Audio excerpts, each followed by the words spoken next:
Hi everyone, and welcome to Bob's Wood Stuff. Today I'm going to show you how I made this moon decoration for Halloween. Let's check it out. I started with a 4-foot by 4-foot piece of plywood about 3/16 inch thick and cut it into a circle using a jigsaw. To minimize tear out, I put masking tape where the cuts will be. I picked out 2 swatches at the hardware store that looked like good moon colors and had them make samples with the outdoor house paint. Using foam brushes, I started by covering the moon in large areas of color. Then I started roughing out circular areas with the darker color.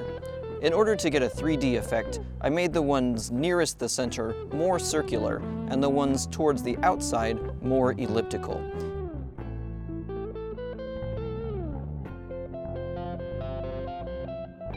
Each ellipse represents a crater on the moon, so I added a highlight on the edge.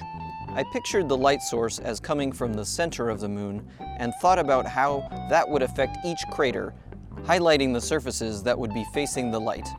I started out fairly abstract and gradually added more detail, including ridges on the sides of the craters.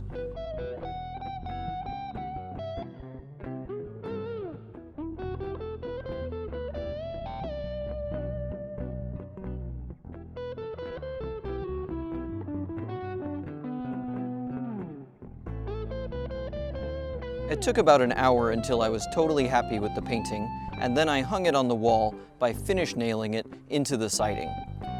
Then added some decoration by making bats out of plywood as well. For extra emphasis, you can add a spotlight on the moon at nighttime. I hope you liked this project. Please let me know in the comments if you decided to try building it yourself, and make sure to like and subscribe for more content like this. Bye.